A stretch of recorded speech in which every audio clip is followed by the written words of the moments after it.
Deporte Ilustrado, un podcast sobre literatura argentina contemporánea. Bueno, ¿qué tal? Episodio 3 de Deporte Ilustrado, mientras Cristian saca fotos. Estamos con Germán Maggiori. Antes que nada, Cristian Jovel, ¿qué tal? ¿Qué tal? Buenas tardes, ¿cómo estás, Alejo? Buenas tardes a todos, hola Germán. Seba, ¿qué tal? Y Bueno. Germán, ¿cómo andás? ¿Bien? Bien. ¿Estás tomando...? No, nosotros estamos No, tomando. a esta Sin hora- sano, queremos un chivo. a ver Yo si arranco nos- más tarde, digamos. Bueno, Germán tiene 3 libros publicados, una novela en 2001 editada en 2001 por Alfaguara, que se llama Entre Hombres. Y reeditada recién hace un par de años por En 2013, Edasa. exacto, Edasa. Después tiene un libro de relatos, 2012, Milena Cacerola, que se llama Poesía Estupefaciente. Y otra novela, Cría Terminal, editada por Tusquets en 2014. Y la primera pregunta que les hacemos a todos, que es un poco cliché, pero siempre garpa, es tus inicios como lector. ¿Qué fue lo primero así que no sé, de chico? Y bueno, el primer libro que me regaló mi viejo fue Cohete Rabioso. Pero porque, Ah. bueno, mi viejo quería que lea, evidentemente, Cohete Rabioso, ¿no? Era la edición esa de bolsillo de Bruguera. Tenía 83. Bruguera, sí. Sí, eran unos libros de bolsillo chiquititos. Y mi viejo, bueno, estaba muy ligado al tema de literatura, más que nada por su primo. ¿Pero ellos leían? Él leía muchísimo. Bueno, mi viejo es primo y hermano de Ricardo Piglia, ¿no? Ah, claro. Se crean juntos. Sí, sí. Entonces, de alguna manera, esa pasión, o sea, que él tenía también con los libros, me la transfirió y de alguna manera me guió, ¿no? Porque tenía una biblioteca bastante sólida, ¿no? En cuanto a la composición, a los autores que forman parte y a la cantidad de volúmenes, ¿no? Pero, no sé, en algún momento habrá considerado, porque mis otros hermanos no tenían esa curiosidad quizá, y vino un día y me trajo El Juguete Rabioso, me dijo, vos tenés que leer este libro. Arrancaste por la tradición. Y ahí arranqué medio torcido ya, ¿no? Bueno, medio... Hizo un gran libro de iniciación. Claro, bueno, es un libro de De iniciación, iniciación, digamos. justamente. O sea, podría haberme traído, qué sé yo, El Casor Oculto también, pero Claro. empezó, digamos, por un libro nacional y que me marcó muchísimo, ¿no? Porque ahí todo lo artiano enseguida se me pegó, ¿no? Por todo lo... Y justamente es un libro de iniciación, ¿no? Cuesta Rabioso. ¿Y escribir cuándo arrancaste más o menos? Ya de Escribí, jovencito con esos sí, poemas. Sí, poemas todos totalmente olvidables, ¿no? Como sucede generalmente cuando uno arranca con esa pasión media romántica que lo empuja a pensar que todo lo que uno piensa es interesante o a pensarse como un torturado y Atormentado. atormentado, todo eso. El romanticismo innato que todo Claro, joven tiene. todo ese, digamos, ese camino que hace cualquier escritor, ¿no? Y después sí, empecé a escribir prosa en algún momento. Calculo que a los 19 años, 17, 18 ya estaba escribiendo algún texto. Siempre con la idea de escribir una novela, siempre tenía como un plan demasiado digamos, ambicioso y casi imposible de cumplimiento, porque no, desde el lugar que estaba yo y que estaba estudiando y que trabajaba y que hacía, me parecía como una cosa totalmente utópica, ¿no? Era algo que era un trabajo hecho para mí mismo, básicamente, y que nunca pensé que el día de mañana podía terminar publicando un libro, ¿no? Sí. No lo tenía tan claro, digamos, no es que digo, no, yo tenía claro que iba a ser escritor. En eso Diría coincidimos, vos sos ambicioso en las novelas. No me quiero meter ya específicamente, pero bueno, antes dijimos que te estábamos, lo dijimos antes, que te habíamos buscado en las entrevistas. Hicimos archivo, Y, digamos. y en página 12, que tiene que ver con lo que hablábamos antes de empezar a grabar, dijiste, como no soy genial, tengo que corregir mucho, reescribir. Bueno, a este ritmo me va a costar mucho vivir de la literatura. Y vos estuviste casi 10 años sin publicar, no sin escribir. Estuviste entre libro y libro. ¿Y qué? Sí, en el medio obviamente pasaron cosas relacionadas más o menos con la literatura que con la vida, ¿no? Y sufrí como una traba ahí importante en cuanto a lo que era la producción, ¿no? Seguía si bien escribiendo, pero me había metido en un par de cosas imposibles desde la experiencia, ¿no? Me había metido en un negocio ruinoso. Sí, esas cosas me pasan, ¿viste? Que me cuentan, no, voy a hacer esto, me puse a hacer una cosa que no sabía. Después me junté con una mujer equivocada, completamente tuve un hijo, me separé. Claro, sí. Toda la Avatares. Avatares, siempre seguí escribiendo, Y tenía, ¿no? Y en ese momento tenía un agente, tenía a Javelson, a Willy, que se casó de mí, obviamente. Acá, tipo dice, ¿cuándo vas a hacer un libro? Cuando se Claro. lo ya era tarde, no sé qué. Y hubo que empezar de vuelta de alguna manera. Pero siempre estuvo lo mismo, digamos, como no tenía esa necesidad desde lo material de vivir de la literatura o de lo que hablamos antes, de poner dictar talleres, de estar pendiente del mundillo pequeño de la literatura, Sí. que por otro lado, en términos económicos, es Sí, muy más exiguo redituable. lo que uno puede obtener de ese usufructo, si se quiere. Me empecé a concentrar y me puse a escribir para mí, digamos, sin ponerme ningún tipo de urgencia en cuanto a cuándo terminar una novela, Claro. ni cuándo publicarla, ni cuándo no publicarla. Sí, y digamos, vos cuando empezaste a escribir en serio, enseguida te surgió esto de, podríamos decir, los temas sobre los que escribís, digamos, esto con lo que se te suele asociar, digamos, Bajo el fondo. mundo marginal, la violencia, Conurbano. o empezaste Y por es otro un registro en el lado. que me siento cómodo, ¿no? Con el que puedo lidiar, porque yo me crié en el conurbano, ¿no? Zona sur. Zona sur, y a veces en el conurbano lo que hay también es como que se pierde la estratificación, ¿no? Que veo que quizá de estos años de vida en Buenos Aires hay como digamos compartimentos estancos, digamos, entre las clases, para decirlo de alguna manera, clases, pero la gente, digamos, tiende a circular por determinados lugares que le impiden, digamos, tener un contacto directo o íntimo con otro tipo de vidas, otro tipo de realidades, y lo que tiene, por lo menos el conurbano en el que yo me crié, ¿no? Que ahora puede haber cambiado muchísimo, ¿no? También, esa cosa de que uno iba a una escuela pública, yo iba al Nacional de Adrogué, y ahí confluía pibes que eran de la villa, con hijos de abogados, o sea, había una fuerte, digamos, mezcla ¿sí? de toda de todos digamos, los componentes de una sociedad, y a veces eso te acercaba digamos, también por tendencia personal, ¿no? Uno Claro. se veía más cerca de esos personajes, medio lumpes, medio marginales, y uno terminaba siendo amigo de esa gente, y compartiendo solamente experiencias, lenguaje, Aventuras. aventuras, claro, o sea, pasa por ese lado, ¿no? Entonces, O sea, más que una elección fue como una especie de movimiento natural, digamos, que te llevó a la sí, escritura. por ese claro, lado. muchas de las historias de entre hombres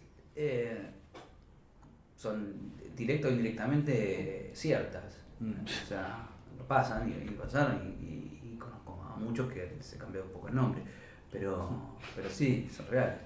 Y en cuanto a el conurbano específicamente, hay un par de escritores que lo tratan, Mariana Enríquez, Cardona. Cardona. ¿Te gusta? ¿Te gusta cómo lo tratan otros? ¿Cómo se trata el tema? No sé el tema, la zona, Sí, la territorio, región, ¿viste? territorio. Cómo trabaja la región.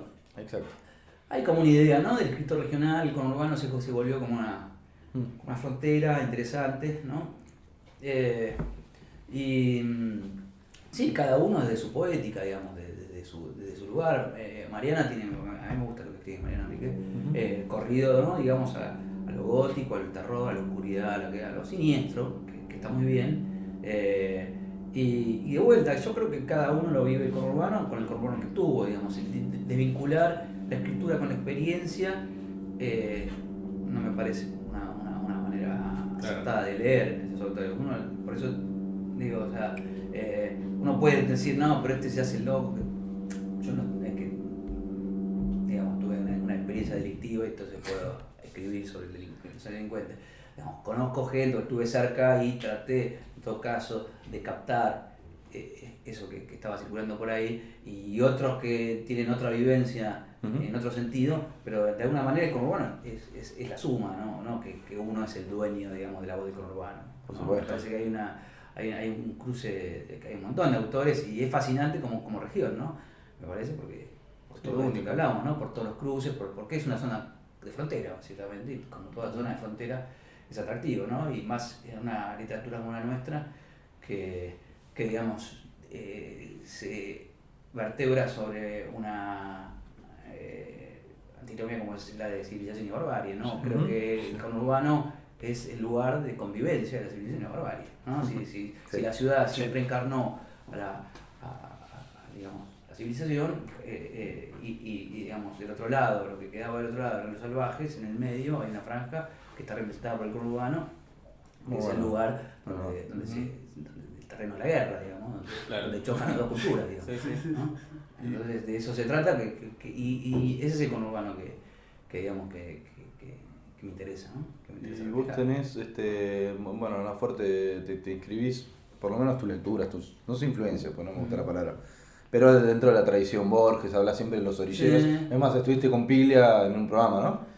Claro, con lo de Borges, no, bueno, Borges es un personaje interesante, en ese sentido, bueno. Art, en fin. Art, me parece, sí. Pero además te gusta mucho la novela negra yankee, ¿no? La novela, ahí lo tenemos a Elroy, un libro. Y a mí me gusta el Hardboiled, me gusta el tipo de narrativa policial que al americano, ¿no? Digamos, en un sentido que me parece que puede servir de modelo para algunas cosas, entre comillas, modelo, ¿no? Pero para algunas cosas, sobre todo para la parte de los ritmos y de las construcciones, que me parece que ellos han desarrollado ahí un formato, una manera, una poética que en todo caso yo siento que es una música que se puede readaptar y hacerse con nuestras propias, digamos, con nuestras propias palabras y con nuestro propio territorio, porque nosotros tenemos con qué, digamos, ¿no? Sí. O sea, básicamente es no se trata de tenerlo solamente como modelo, sino para decir una novela como la de R, por ejemplo, podemos tomar, qué sé yo. Jim Thompson, te gusta mucho también, que es... Thompson, sí, no, hay una serie de autores y son innumerables. Lo que pasa que me parece que es eso, me parece una cuestión de ritmo, de captar una manera que los americanos han creado esa tradición, ¿no? Y a partir de la cual nosotros podemos darle nuestra propia impronta, ¿no? Que eso también es lo que dice Borges, ¿no? Nosotros somos hijos de una tradición occidental que abarca todo, entonces de eso nosotros podemos hacer. Tenemos la libertad de hacer con eso lo que queramos de alguna manera. Sí, con nuestra, porque claro, entonces de ahí viene cuál es nuestra tradición, ¿no? Siempre es el mismo problema, cuál es la tradición, hay tradición, nosotros el no haber lo que hubo en otros países latinoamericanos, digamos, donde hubo un choque de cultura, la culturación, todo eso que hablaba, lo real maravilloso, toda esa vieja disputa que hubo Claro, pero al mismo tiempo, digamos, en tus textos, digamos, tus novelas, también en algunos cuentos aparece, quizás cuando hablabas recién de la experiencia, ¿no? Que uno escribe de la experiencia, también está esa especie de estereotipo del escritor que solamente escribe de la experiencia y como que no quiere ser contaminado por la literatura, ¿no? Sí. Y en realidad vos estás todo el tiempo absorbiendo cosas y cruzando materiales. Yo creo que una cosa es la experiencia, digamos, y otra cosa son las lecturas. O sea, yo vinculo lo que es la experiencia al estilo, digamos, a la manera que uno escribe, y la lectura a la poética, ¿no? O sea, aquello que uno va leyendo a lo largo de su vida termina conformando su propia poética, ¿no? Forma parte de eso, y la manera que uno va viviendo, o la experiencia, se materializa o se formaliza a través de un estilo, ¿no? Entonces, en ese juego, ¿no? Y uno encuentra el sentido, ¿no? Que en definitiva es lo que uno busca, o lo que trata de buscar, digamos, en ese juego entre escritura, lectura, estilo, poética. En esa ecuación el resultado tiene que ser el sentido, ¿no? Que por eso yo todo lo he leído, de todo lo he vivido y cómo se plasma. Vos, Cris, te referías a la... No sé si se define así, pero la literatura del show, ¿vos te referís un poco a eso? Un poco de eso. ¿Qué te pasa con esa literatura? No quiero poner nombres, pero bueno, Pablo Ramos. No. Por ejemplo. No quiero poner nombres. No, pero para armar un prototipo de literatura. Bueno, eso parte, me parece que parte de un fenómeno que es extraliterario y que tiene más que ver con el signo de los tiempos, para decirlo de alguna manera cliché, ¿no? Que es lo que vemos que pasa en todo sentido, ¿no? Acá hay una clara, digamos, tendencia a la emancipación de del individuo, de todo lo demás, y la exaltación del yo, ¿no? Que viene fogoneado con un millón de tecnologías y medios que van en ese sentido, digamos, ¿no? O sea, ponerle desde las redes sociales hasta lo que se te ocurra, de lo que uno trata es con esta idea medio falsa que nos inventamos con internet, digamos, de que bueno, acá la voz de todos vale lo mismo, qué sé yo, o sea, entonces yo empieza el yo a tener un lugar que antes no tenía y la literatura recoge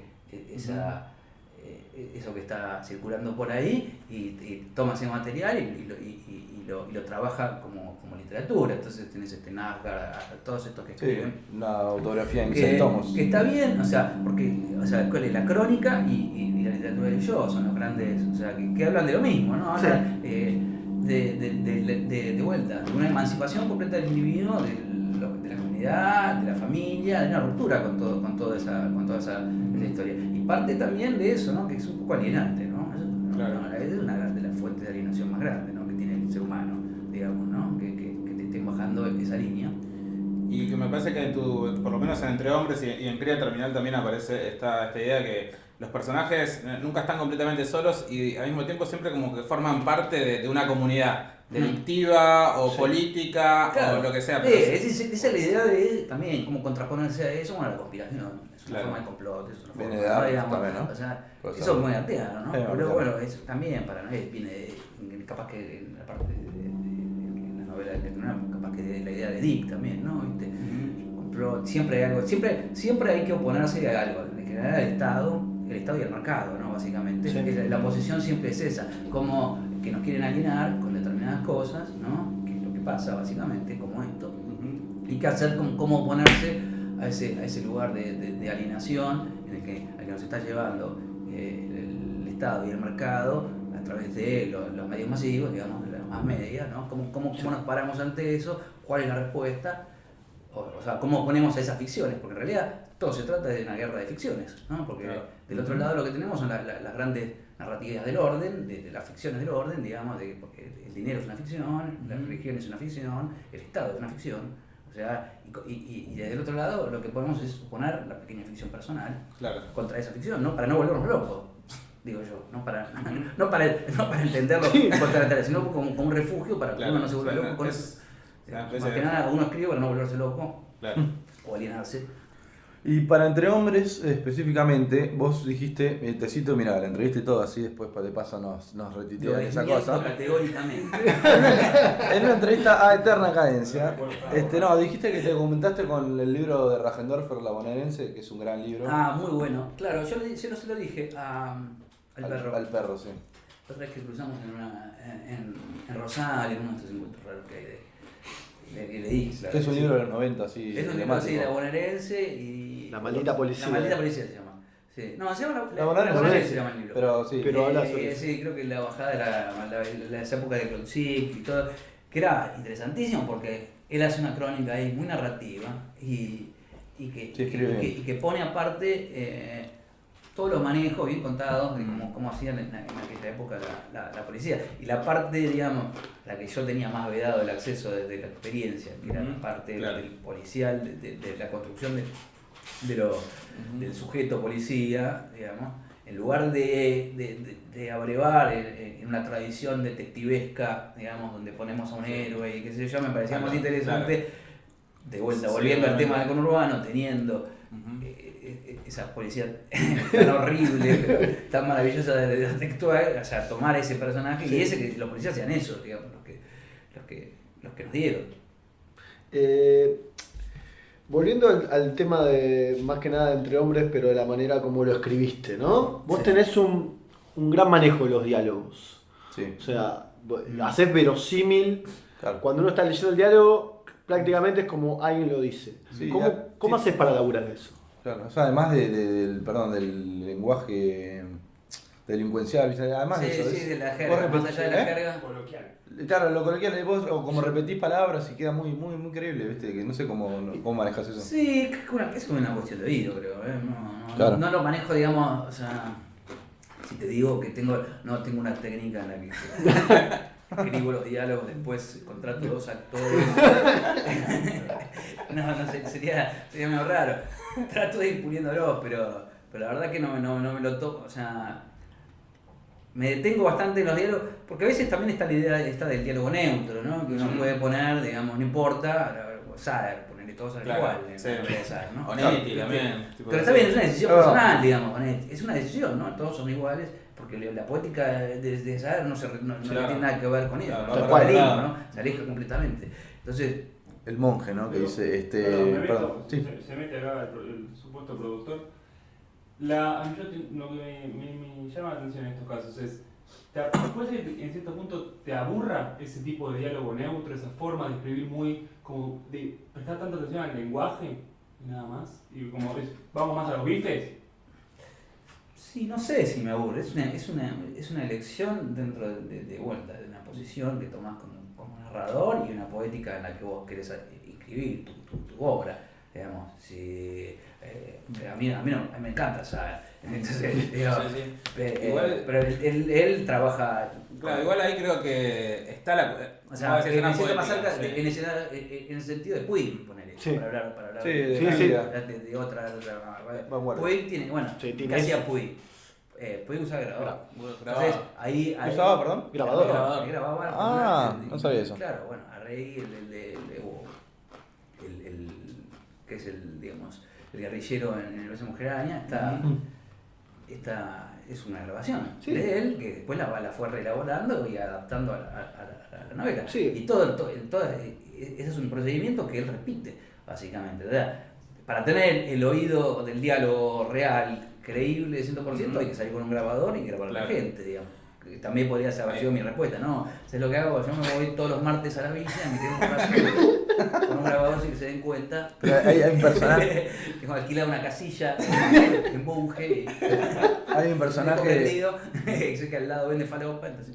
El personaje del monje, por ejemplo, sin el que no lo leyó no importa, pero dice, viste esas cosas que cada uno tiene su propio. Sí, trato de darle algún registro que lo haga recordar al personaje también, ¿no? Porque uno a veces tiene ese giro lingüístico, esa muletilla con la que mucha gente, el argentino tiene, es muy muletillero, digamos, que habla, que repite cada rato, dice algo. Pero a mí me parece que con esto que estamos entrando en lo del lenguaje y los diálogos, aparece algo que me parece que lo explotás al máximo, de alguna manera, en Cría Terminal, que es esto de trabajar con distintos registros del lenguaje, ¿no? En Cría Terminal empezás... Claro, te dices un juego de traducción. Sí. Claro, o sea... En un momento hablas escribís en neutro, pero al mismo tiempo escribís en español. este español gallegado de las traducciones. Claro, porque eso es parte también de los libros que de vuelta, eso en vez de la experiencia tiene que ver con lo que hagamos de la lectura, ¿no? Que eso que como ciudadanos la aldea global. Sí, ¿no? Del mundo. Del lugar que ocupamos, y a veces nos invaden determinado tipo de traducciones, ¿no? Y nosotros estamos, que era lo que pasaba también, ¿no? Claro. Que leía los rusos los libros de Thor, ¿viste? Y terminaba escribiendo palabras que no tenían nada que ver con el habla coloquial diario, común, digamos, ¿no? Y me gustaba un juego con eso, ¿no? Que el personaje que un personaje extranjero tenga en lugar de tener en lugar de tener el registro local, venga con un registro traducido, digamos, ¿no? Sí, claro. El tipo que está todo el tiempo traduciendo, hablando como si el narrador fuera otro, ¿no? Claro. Porque si él no narra un tipo haciendo una traducción. Claro, pero buscas también eso en los registros ese también, el registro científico tal vez, más ensayístico, ¿no? Me muevo cómodo, digamos, en la parte del paper. Eso me parece, en principio también no descarto que puede incluir que todo sea materia literaria, digamos. Que no puede tomar Claro, me parece que Cría funciona un poco como eso, es una especie también de licuadora, ¿viste? Donde vos pones a trabajar diferentes lenguajes y a ver qué pasa con eso. Te veo como en ese sentido. Sí, es que a priori no descarto usar cualquier tipo de registro y siempre y cuando tenga sentido usarlo en el contexto de determinada obra. Pero sí, lo científico, jugar con los pseudocientíficos y moverme un poco ahí, que es también el juego de la ciencia ficción, ¿no? Sí. Digamos, torsionar un poco aquello que viene dado desde lo lo que manda la tecnología y la ciencia, y a partir de eso hacer especulaciones, ¿no? Ese es un poco el paradigma, y hacerlo de una manera que genere una convicción de realidad, ¿no? Sí. Eso es lo que me interesaba, o sea, que es uno de, digamos, Perdón. de las premisas sobre las que se apuntala la ciencia ficción, digamos, más allá de Sí, sí. cualquier otra convención. Una es construir un mundo, una diégesis en la que uno sienta que la está habitando naturalmente. Siempre digo que es como cuando uno habita un sueño, Claro. no sabe que está soñando realmente, pero pasan cosas completamente disparatadas, pero uno las acepta como reales, y solamente ese efecto se Sí, desvanece cuando uno se despierta, en la ciencia ficción, Bueno, cuando tienes se pasa en el libro, ¿no? esos Uno tiene que gauchos me- futuristas, digamos, que metes ahí, que vos decís, Claro. ¿de dónde salieron? Pero de alguna manera, como decís, se Sí, transforman sí, en sí. parte del universo. Si vos lo y- sacás de cosas, Claro. empezás a internalizarlo como parte de la obra, y en ese caso funciona. Eso es lo que me parece que uno trata de hacer cuando se escribe sobre ciencia ficción, ¿no? Trabajar sobre una convicción de realidad, postular un mundo, otro mundo, digamos, y sostenerlo, y sostenerlo a partir de que el lector pueda entenderlo y creerlo, ¿no? Claro. La ficción a veces anticipa la realidad. Ya esto te lo dijo Drukarov, con el tema del 2001, el estallido, con uno de los personajes carnicero paranoico que Hay se un está personaje- preparando Sí, para los saqueos sí, que van a venir. sí. Y luego, Eso, o sea, la novela se editó en agosto, ¿no? 2001. Y Por sí, ahí, a mitad de año, sí, y sí, el quilombo vino sí. después. Claro, y que te insistió por esos videos. Y después en Cría Terminal, vos hablás, está bien, ya lo hablabas en Entre Hombres. Servicios secretos, después vino Nisman. sí, después pasó eso, sí. Bueno, lo que pasa es que acá lo de los servicios viene claro, se viene, Sí. es un huevo que va a explotar en algún momento, lo era terrible. Sí, más vale. Eso era terrible. Y pasa, lo que pasa es que bueno, o sea, también se dan una serie de cosas que pasan en este país solo, ¿no? Claro. Vivimos en un país muy especial, ¿no? Muy Y- especial. Y creo que lo que se ha hecho con los servicios es sumamente representativo de esa especialidad. hay algo que se notan, por ejemplo, pero más que nada entre hombres y en Poesía Estupefaciente, la amistad. O sea, es como el culto a la amistad. Más allá de que entre hombres hace más que nada también una referencia a la cosificación de la mujer, dejarla de lado, de que Sí. que se solucione todo entre hombres. Pero también está eso de la amistad como valor. Incluso Sí. el final de Entre Hombres, que no lo vamos a contar, pero termina como. Sí, Se desvía de la trama. Sí. Y eso sí, yo, o sea, de vuelta, como a veces trabajo con varios personajes, con muchos personajes, ¿no? Primero la amistad es es una fuente de cohesión, ¿no? Entre un grupo, digamos, ¿no? Primero eso.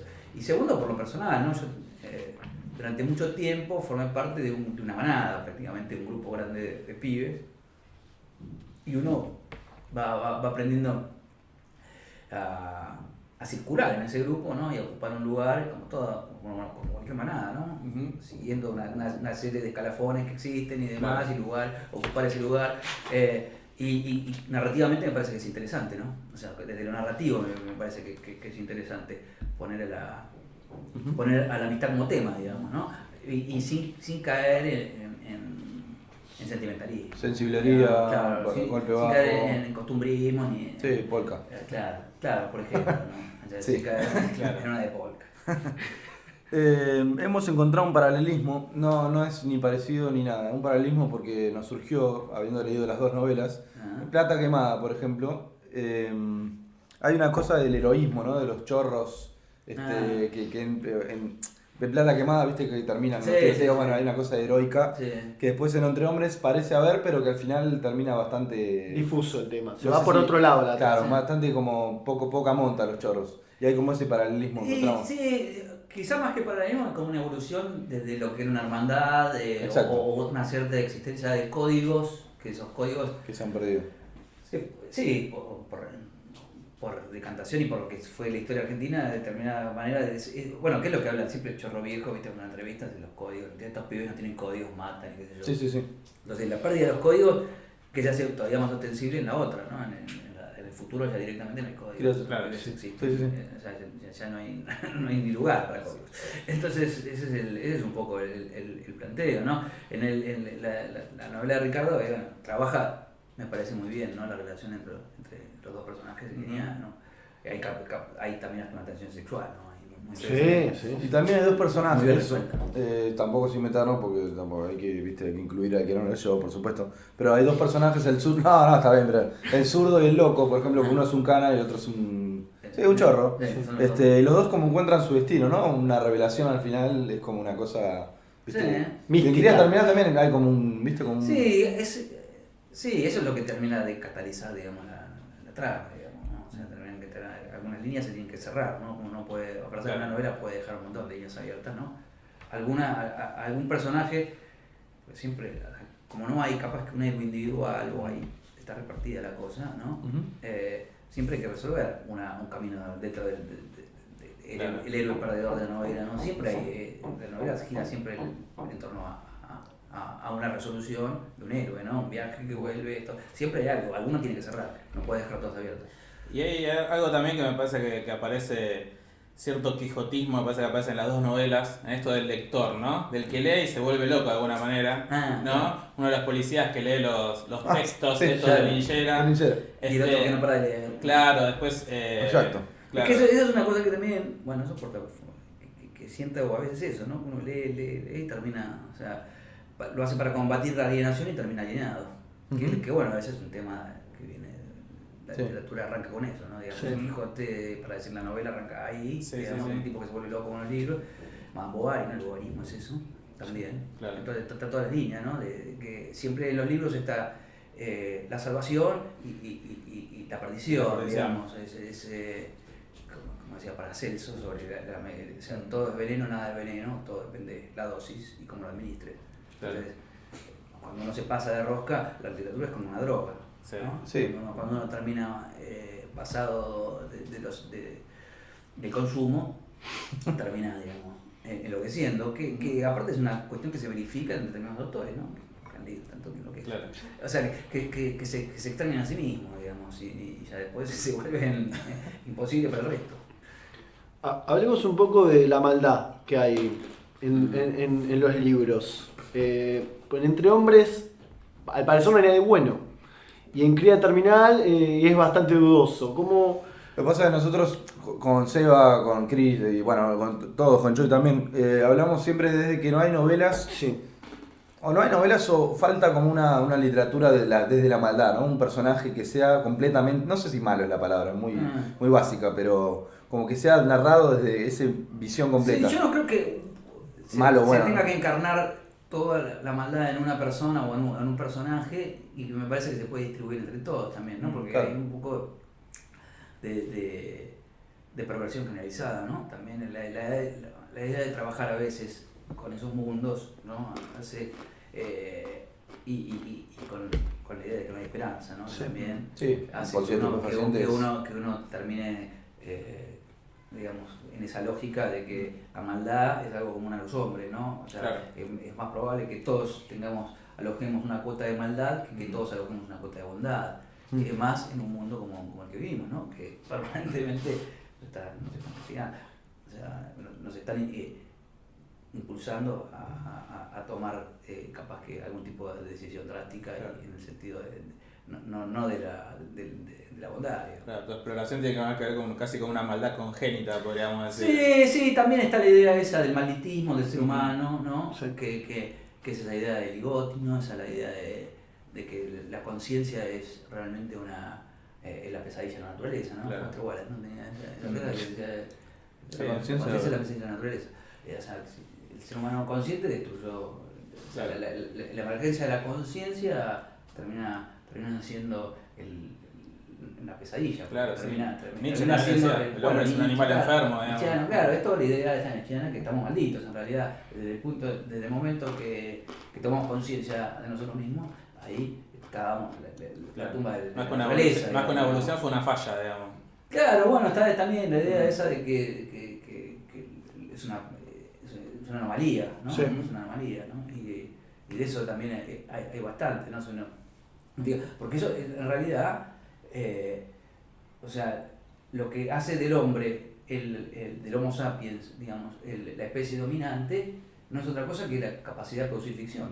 Claro. O sea, Sí. porque eso fue lo que hizo que en lugar de pocos individuos relacionarse para un determinado fin, se empiecen a colectivamente trabajar muchos en pos de algo, por ejemplo un dios, o sea, y en lugar y eso es lo que nos diferenciaba de nosotros. Claro, ¿no? sí, genera O creencia. sea, Ficción eso y terminó creencia. terminamos, sí, generar un lenguaje, una manera de construir de vuelta ficciones del orden o dioses, como Claro. originalmente pasó. Eso es como un pegamento que nos unió, porque realmente las herramientas biológicas no eran otras que mejores que las de otros predadores. Entonces, y está demostrado que eso fue lo que hizo que terminemos a toda primero la megafauna que existía en esa época, después a los de Cromañón, después y ahora estamos exterminando las demás especies, digamos. O sea, en eso se funda un poco la idea de exterminar, o sea, de que una especie cuando empieza a tener una herramienta que excede lo biológico, como Claro. la capacidad de ficción, digamos, es una anomalía. Claro. Y esa anomalía termina desconchando todo el resto del ecosistema o de la naturaleza y irreversiblemente ese camino va a conducir a la destrucción, a la desaparición. Hablando de Terminator. Hermoso. Bueno, hablando de exterminaciones,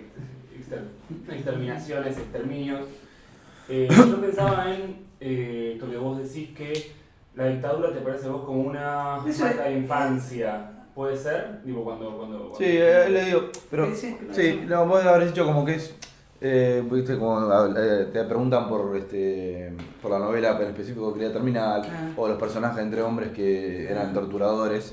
No, vos lo decís como que es una marca de infancia porque vos creciste, por supuesto, en esa época. Claro, bueno. Pero además te queríamos preguntar, se habla mucho de la literatura de los 70, de cómo está tratada. ¿A vos qué te pasa con esas novelas? Hay muchos que dicen que ya no tiene que haber más, en fin. Hay un montón. como volver al queda tema. algo por contar. Por contar, al respecto. sí, queda Más algo. que nada, ¿sabes por qué lo estábamos pensando? Desde el tema de esto del mal, de que parece que siempre se cuentan, también había otro personaje tuyo que decía que la historia en Argentina la cuentan siempre los que pierden y no los Sí, que ganan. lo dice un médico en Quiera Terminar. Entonces, ¿se puede contar esa historia todavía desde los que ganaron? O sea, ¿quedan? ¿O Sí, no? lo que pasa es que yo creo que ahí es como algo que es una emergencia que es incontrolable, digamos, que permea, por eso siguen habiendo o siguen apareciendo en los autores de mi generación, digamos, porque sigue permeando el tema, de alguna manera, o no el tema, sino lo siniestro de la situación, ¿no? O sea, siempre yo hablo sobre cómo ese tema, por más que no toque directamente el tema de los 70 o el genocidio, lo que sea, se materializa a través de los siniestros, ¿no? Las formas de aquello que, en el sentido de Freud, ¿no? de lo siniestro, lo psicológico, o Schelling, ¿no? Que era el alemán, de aquello que debería haber permanecido oculto y sale a la luz, ¿no? Esa extrañeza en lo familiar, que es lo que vivimos los que en aquellos años, que era lo que pasaba cuando eras pibe y no entendías nada, y no te podían contar nada. Entonces se vivía en una tensión tan increíble, ¿no? Me acuerdo siempre de los libros, mi viejo enterrando unos libros, que era una cosa rarísima, ¿no? Porque no tenía explicación eso. Y eso también me hizo ver, por un lado, que hay en los libros que son tan peligrosos que uno hay que enterrarlos, ¿no? Claro. Y de vuelta, o sea, de alguna manera, esas pequeñas situaciones cotidianas que vimos, que también era como Disneylandia, porque estaban todas las puertas abiertas, no había chorros en la calle, porque no había asesinos ni nada, Sí. de manera. Estaban en el Estado. El Estado era, o sea, si la función del Estado era administrar la violencia, digamos, cuidadosa, como decía Benjamin, la función de la dictadura o un totalitarismo es no administrarla, sino directamente monopolizarla. Claro. Entonces, El estado criminal que habilita. y claro, entonces ahí vos estás ahí viviendo en una falsa realidad casi de lo que ahora es un reality, ¿viste? Porque eran todas puertas abiertas, uno jugaba hasta las 10 de la noche y no pasaba nada. Y la democracia lo que trajo es eso, trajo la democratización de la violencia. Por eso todo el problema de inseguridad y todo lo que pasa en el conurbano Claro. y demás es parte de los juegos de la democracia, digamos, ¿no? O sea, en la democracia, la violencia pasa a la gente y ahora no la administra solamente el Estado. Hablamos, no, eso, perdón, iba a decir lo mismo seguro. Hablemos un poquito de Breaking Bad. Hablando de personajes de dudosa moral, que vos te dijiste. No, Breaking Bad me gusta, como a todos, ¿no? Es más, en YouTube apareces en un programa. Sí, hablando Sí, de ahí Breaking tú Bad. estás hablando de Breaking Bad. Sí, no me acuerdo de eso. Puede ser. Breaking Bad. Sí, no, bueno, como todos. Me gustó, creo que es lo que tiene la virtud de la serie, ¿no? El hecho de, digamos, de la conversión del personaje, ¿no? De ese cambio, de ese arco, La dualidad, digamos, sí. que cambia un poco digamos, la lógica normal del personaje que siempre está dado, ¿viste? Es un personaje dado que son siempre iguales, Claro. ¿no? Y Walter White encarna un tipo que se convierte en otra cosa, Claro, se que no convierte en un sabe- monstruo, o era un monstruo y termina emergiendo ese monstruo que tenía adentro, Claro. digamos, pero siempre el gran conflicto del personaje es quién es, si es realmente La identidad, claro. el profesor aquel que está encerrona y no tiene otro camino, o es ese demonio que tiene adentro que no puede controlar y que al final termina abrazando, ¿no? Diciendo, no, yo soy este demonio, Claro. eso no soy. Pero me parece que ese arco dramático que tiene el personaje es como una innovación en el género de la serie, ¿no? Y por supuesto, ¿no? La temática, la manera de tratar, me parece muy logrado. Y la continuación, lo que hacen con cosas también es muy bueno. Sí, es muy buena. La Saul Goodman. Better Call Saul. Better Call Claro, Saul. decís en nuestro poema mayor, que es el Martín Fierro, bla, el héroe es un asesino, un borracho, un pendenciero. Este personaje ha transfigurado en otros, pero sigue estando, la gente tiene fascinación. Y ahí hablas, por ejemplo, de Walter White, en fin, una entrevista Claro, que sí, tiene sí, todo sí, que ver con claro. eso. Los personajes de dudosa moral. ¿Por qué la Y siempre, fascinación? siempre es atractivo, ¿no? Y más como todo, o sea, Es atractivo, hay cierto morbo atrás de eso y hay también una identificación con eso, que es lo que decíamos con respecto a la maldad. O sea, que acá también, o sea, en un punto, o sea, la fuga de los ganatas, ¿viste? También, Claro. que los tipos van, que hagan acorchados a los que los paran y demás. O sea, hay también ahí una perversión nuestra de Claro. ver y encontrar en esos personajes una parte nuestra, ¿no? Una transferencia ahí que no podemos evitar. Y siempre el personaje oscuro, ¿no? Y siempre el maldito. Y el tema de la droga en tu obra, porque es un registro de todo, porque hay personajes que se drogan desde los poderosos por una cosa de recreación, después está el catártico, Sí. después hay un montón como dentro de la drogadicción. ¿Cómo es eso del mundillo? Todos se drogan en las novelas, Sí, no. pero por eso hay como un registro Sí, distinto. es como de vuelta, o sea, la alienación es un combate de la alienación y que está en todos lados, digamos, Sí. la adicción a las drogas es digamos, un eje común. Hay una idea, ¿no? de un realismo tóxico, si se quiere, ¿no? De hacer algo en lo que siempre estamos inmersos en una realidad a la que tenemos que alterar de alguna manera Ujú. para seguir adelante o para soportarla o para hacerla más divertida o para lo que sea y tiene que ver con eso, ¿no? Que el personaje no puede estar en esto normal, digamos, ¿no?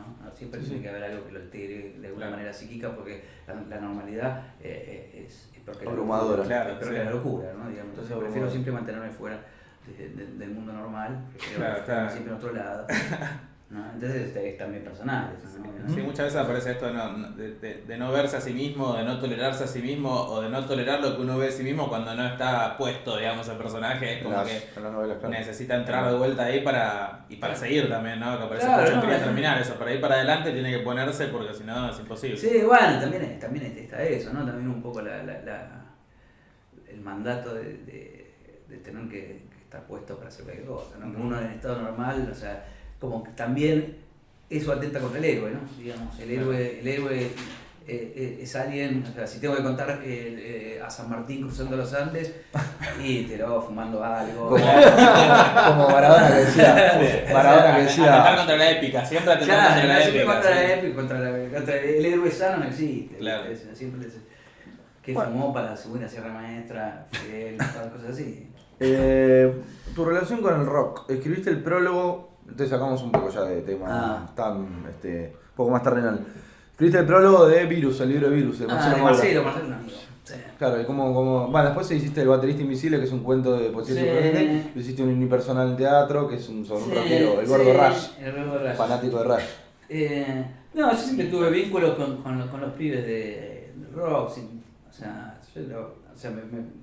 una cuestión, yo venía mucho acá a Palermo, cuando era casi adolescente, me vinculé con algunos de estos personajes, y después me fui vinculando con otros, y ahora en mi vida, Marcelo es el concuñado, ahora se divorció, de mío, de Cachorro López es mira. concuñado mío, o sea que conozco mucha gente Claro. y vinculada a ese ambiente, Del y parece palo. divertido el ambiente realmente, Sí, sí. y a veces te dan también para hacer alguna crónica, alguna cosa, le hice también a Gaby y Vicentico una crónica para Gato Pardo, que salió el año pasado, una cosa así, un perfil, pero de vez en cuando ahora capaz que hago una con estos pibes de Cuartito de Nos. Mira. Sí, siempre hay alguna cosa, pero es pena que nada que un divertimento, pero nada más que Y y escribiste tener a teatro. alguien con quien salir a la noche, ¿no? Porque no es lo mismo sentarte en la mesa con alguno de estos personajes. Claro, obviamente. ¿Cómo? No tiene el mismo condimento. ¿Cómo fue la experiencia de la transposición del cuento al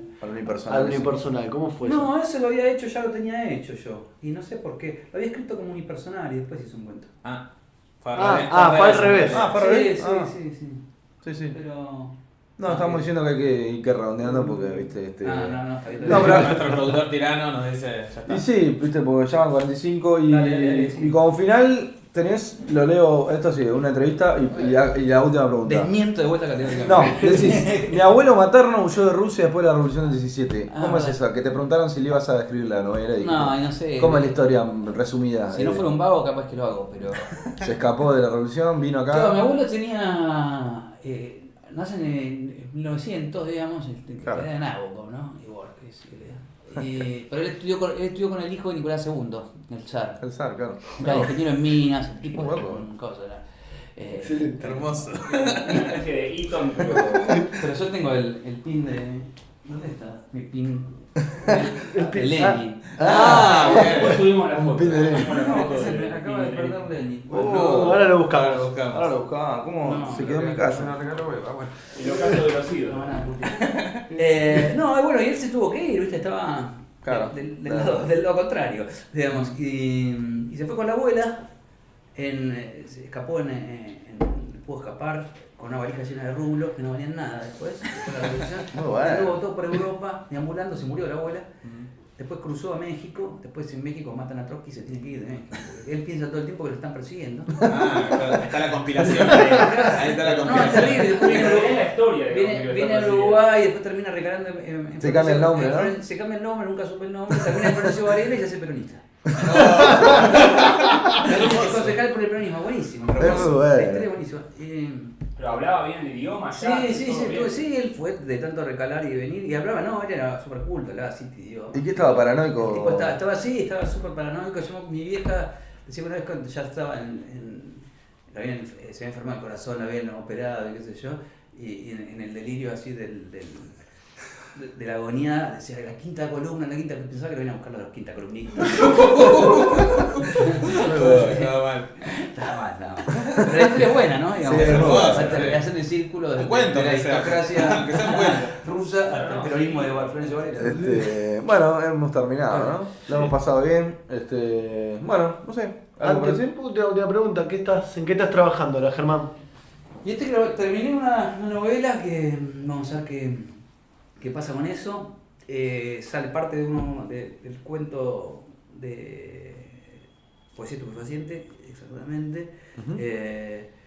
Trabajé sobre unos textos que me había mandado un pibe una vez, que después nunca más lo puede encontrar. Es como una especie de palincesto, ¿no? Escrito sobre lo borrado, digamos. Y la idea es quizá volcar un poco en primera persona, ¿no? Continúa para volver al tema del yo, digamos, pero termina siendo una historia que creo que el género termina siendo el terror. Mira. O sea, Bien. Y Bueno, esperaremos. esperaremos eso. Y la segunda parte de la trilogía. y ¿Cuándo? ahora que terminó, sí, empiezo con eso. Ya lo tengo en realidad, pero lo tengo avanzado, pero como le decía, lo tengo ahí medio esperando para retomar, para que se me afloje un poco la cabeza y después, Bueno, cuando genial. tenga todo acomodado, seguiré. Bueno, Gracias chicos por esto, ¿no? Sí, Muchas sí. gracias a vos por venir. Has perdido a Lenin. No, Buscalo. bien, Ahora lo buscaremos. Bueno, adiós, nos vemos. No sé, nos escuchamos.